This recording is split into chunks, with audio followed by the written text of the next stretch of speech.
자, 오늘부터 이제 면접 강의가 시작입니다. 그래서 오늘은 첫날이고, 그래서 면접 강의가 어떻게 시작되는지를 좀 말씀을 드릴 거고, 전반적으로 이제 운영하는 방식도 좀 말씀을 드려야 될 거고, 교재를 보시면 알겠지만 기출문제가 엄청 많을 거예요. 그래서 교재 이렇게 펴보면 여기 까만 데 부분 보이지 않아요? 이거 다 기출문제예요. 그래서 이 기출문제가 해설이 거의 다 달려 있을 겁니다. 그래서 이것도 이제 나중에 보셔야 될 거고, 일단은 어떻게 진행되는지 좀 설명을 드리면, 우리가 이제 기본 면접이 8회고, 그 다음에 실전이 6회고, 그 다음에 파이널이 10회 이렇게 돼 있어요. 그래서 이제 요게 이제 어떻게 이제 진행이 되냐면, 기본 8회 때는 이제 공부를 좀 많이 하게 될 겁니다. 물론 이제 여러분이 발언하는 것도 있어요. 촬영과 상관없이 이제 중간중간에 내가 질문하면 답변도 하고 하셔야 되기 때문에 그런 것들을 이제 기본 때 이루어지고, 그래서 기본 때는 주로 이제 우리가 다루는 거는 배경 지식에 관련된 걸 좀 많이 다루게 됩니다.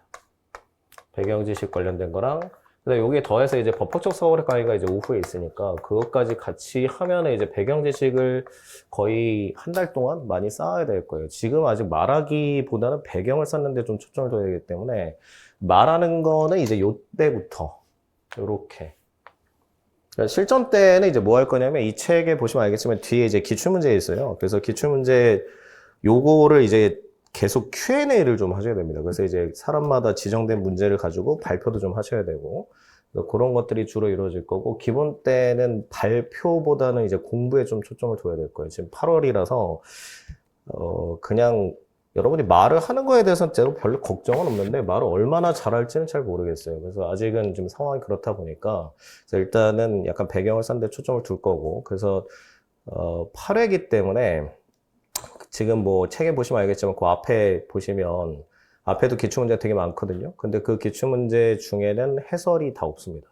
그거를 이제 나랑 같이 해결을 좀 해야 돼요. 그래서 이제 그 뒤에 있는 까만색 돼 있는 부분은 해설을 다 달아놨는데 앞에 있는 건 일부러 의도적으로 해설을 좀 뺐어요. 그래서 이거는 여러분이 공부를 한 걸 가지고 얼만큼 말하는지 테스트를 해야 되기 때문에 여러분이 말하는 과정은 촬영이 되지 않습니다. 그건 촬영하지 않고요. 그래서 여러분이 말하는 거는 촬영과 상관이 없고 그 다음에 여러분이 발언이 끝나면 제가 설명하는 것만 이제 촬영에 이제 들어가기 때문에 마음껏 발언하셔도 됩니다.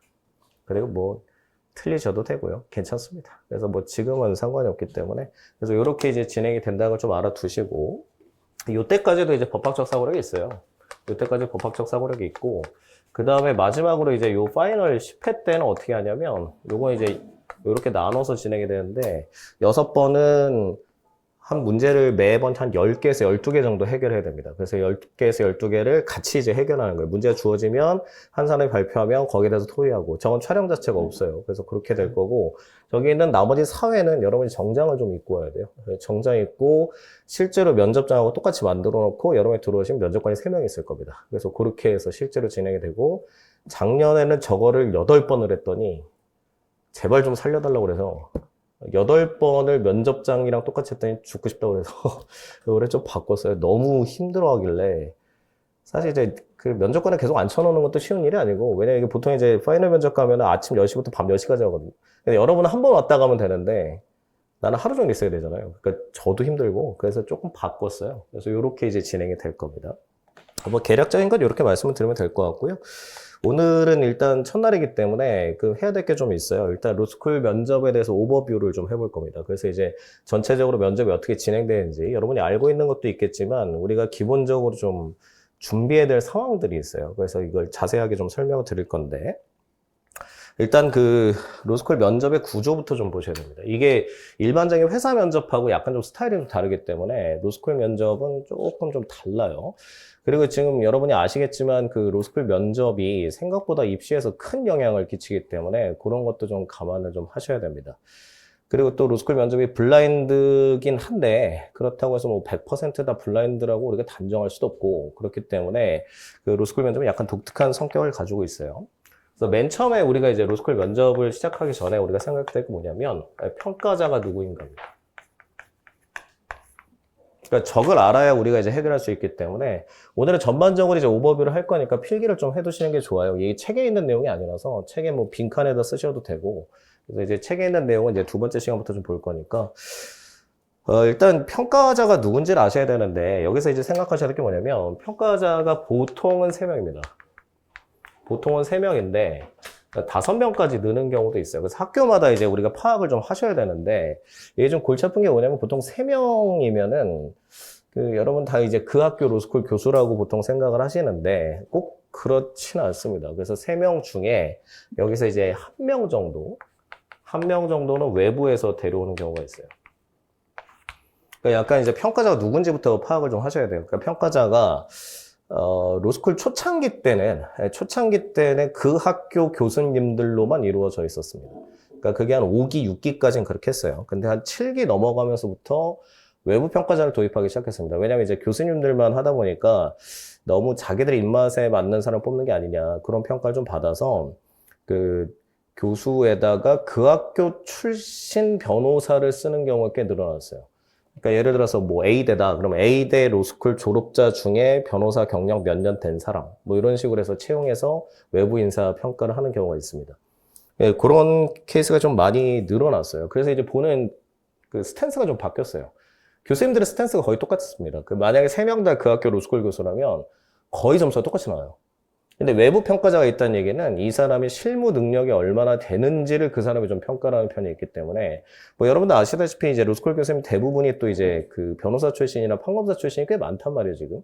예전에는 이제 학사, 석사, 박사하고 공부하신 분들이 되게 많았지만 요즘 이제 로스쿨 시대 되면서 그 법률 실무가 출신 교수가 늘어나긴 했어요. 근데 문제는 그분들도 학교 오면 똑같아져요. 그러니까 밖에 있을 때는 법조인인데 안에 들어오면 법학자로 바뀌기 때문에 보는 스탠스가 좀 비슷해집니다. 그래서 이제 최근에 이제 경향을 보면 평가자 자체가 3명에서 5명 정도 사이가 되는데 외부 인사가 반드시 하나 정도는 들어갑니다. 근데 그 외부 인사가 누군지 우리는 알 수가 없습니다. 그거는 비밀이에요. 그거는 그날 가봐야 알아요. 그 사람이 뭐 여러분이 그렇다고 해서 A 로스쿨 쓰는데 A 로스쿨 출신 변호사 명단을 찾아서 얼굴 다 외우고 갈 수도 없는 거고. 그래서 외부 인사자가 있기 때문에 답변 방식이 약간은 좀 바뀌어야 됩니다. 예전에는 그냥 뭐 학문적으로 많이 알면은 무조건 뽑아대는 그런 시기도 있었는데 지금은 약간 법 실무적인 내용 비슷한 거를 던져놨을 때 과연 답을 잘 하는지가 중요해요. 최근에 이제 그 드라마가 하나 오픈하는데 어젠가? 그저께 에스콰이어라고 혹시 들어봤습니까? 관심이 없지. 드라마 따위는 보지 않는다. 에스콰이어라는 드라마가 있어요. 거기 옛날에 스카이캐슬의 예서가 아마 주연일 거야. 근데 거기 보면 로스쿨 로펌 면접하는 장면이 나와요. 로펌 면접하는 장면이 맨 처음에 나오는데 2가지 질문을 합니다. 근데 2가지 질문이 되게 뻔한 질문이에요. 근데 앞에서 여러 명이 얘기하다가 그 스카이캐슬 예서가 답변하는 게 정답입니다. 이렇게 되는 건데. 근데 이게 보면 되게 재밌는 게 여러분은 보통 그 앞에 있는 친구들이 답을 잘했다고 보통 생각을 할 거예요. 근데 이제 그 법조인들이 바라보는 관점은 그 앞에 거보다 뒤에 게 더 낫다고 이제 판단하기 때문에 그런 것들을 이제 좀 연습을 하셔야 된다는 거예요. 그러니까 우리가 제일 중요한 건 뭐냐면 이게 법학전문대학원 입시라는 거예요. 이게 되게 주의하셔야 돼요. 이게 일반 대학원 입시가 아니기 때문에 여러분이 학문적으로 어떤 성과를 얻었는지는 별로 관심이 없어요. 그러니까 지금 주어진 상황에 대해서 답을 얼마나 잘할 수 있느냐. 그리고 얘가 과연 법조 실무로 갈 수 있는 가능성이 있느냐를 테스트하는 게 늘어났다는 겁니다. 그래서 문제 자체도 좀 많이 늘어났어요. 이따 뭐 기출문제 보시면 알겠지만, 헌법을 다 안다고 반드시 답할 수 있는 건 아닙니다. 헌법적 배경을 가지고 내가 적용을 하는 걸 이제 테스트하는 거기 때문에, 최근에 이제 변호사 시험에 합격률도 떨어지고 취업도 잘 안 되다 보니까 그 변호사 시험과 관련해서도 이제 묻는 경우도 있어요. 그래서 여러분이 이제 로스쿨 졸업하고 실무 나갔을 때 과연 얼마나 잘할 수 있을 것이냐. 그런 걸 테스트하려고 이 사람을 데려오는 거예요. 이 친구들은 보통 이제 로스쿨 졸업하고 변호사 된 지 그렇게 10년, 20년 되고 뭐 이런 사람들은 아닙니다. 그러니까 뭐 되게 젊은 축에 속하는 사람들이기 때문에. 근데 학교에서 이제 면접관에 들어가는 교수님들은 나이가 좀 있는 편이에요. 아무리 적어도 40대이기 때문에. 그러면 저기 있는 친구들은 30대일 가능성도 있어요. 그러니까 저런 친구들이 들어가서 이제 면접을 보게 되면 보는 프레임 자체가 바뀌어요. 얘는 과연 내가 4, 5년 동안 일을 해봤는데 내 일을 과연 얘도 할 수 있나? 약간 요런 테스트 성향이 있기 때문에 그걸 좀 생각을 하셔야 됩니다. 그래서 외부자를 도입한다는 거. 그래서 요게 이제 평가자 문제고, 그 다음에 이제 보셔야 될 게 평가 방법입니다. 그러니까 우리가 지금 준비하고 있는 로스쿨 면접은 약간 전략이 좀 필요해요. 그냥 공부 많이 하면 가서 답변 잘하겠지. 요게 잘 안 통합니다. 이게 차라리 회사 면접이면 그 회사를 A부터 Z까지 털어가서 보면 되게 쉬운데, 근데 여기는 그런 게 아니에요. 학교마다 또 스타일도 다르고, 그래서 학교에서 원하는 인재상도 다르고 하기 때문에